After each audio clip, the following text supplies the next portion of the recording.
Analisti politik Besim Nebiu vlerëson se raporti progresit që publikoi Komisioni Evropian për Maqedoninë e Veriut konstaton qartë ngecje serioze në procesin e integrimit evropian të vendit, duke theksuar se problemet nuk lidhen vetëm me kapacitete teknike, por edhe me mungesën e vullnetit politik për të ndërmarrë reformat e nevojshme. Sipas tij, një nga çështjet kyçe mbetet mos realizimi i ndryshimeve kushtetuese të dakorduara, të cilat janë parakusht për hapjen e negociatave me Bashkimin Evropian. Megjithatë, Nebiu në një deklaratë për televizionin Shenja tha se përpos pjesës politike, vendi ka ngecur edhe në zbatimin e kritereve të antarësimit dhe asocimit, ku vihet në pa mungesa e rezultateve konkrete në fushat e sundimit të ligjit, funksionimit të gjyqësorit dhe prokurorisë, si dhe në luftën kundër korrupsionit. Përkundër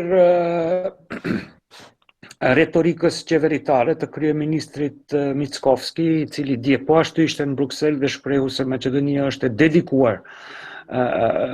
proceseve të integrimit, si dhe do ta bëjë detyrën e shtëpisë. Pra në mungesë të fillimit negociatave do të e pastroj oborin e vet, duke i ndërmarrë këto reforma të duhura që Maqedonia t'i ngjajë një shteti evropian, një shteti antar të BE-s, duket se ato detyra të shtëpisë kemi notë më të dobët se fqinjtë dhe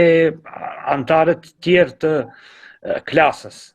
Ai shtoi se nëse raporti krahasohet me ato të vendeve të tjera të rajonit, Maqedonia e Veriut ngec edhe në implementimin e obligimeve që nuk lidhen drejt për drejt me ndryshimet kushtetuese, por me kriteret e antarësimit. Sundimi i ligjit, gjyqësori, prokuroria dhe lufta kundër korrupsionit, theksoi ai, janë fusha ku komisioni konstaton mungesë të rezultateve konkrete dhe këto çështje janë theksuar më qartë në raportin e sivjeshëm se në raportet e viteve të kaluara. Ndërkaq ai përmendi edhe rastin e Koçanit si shembull të mos funksionimit institucional. Mungesa e procedimit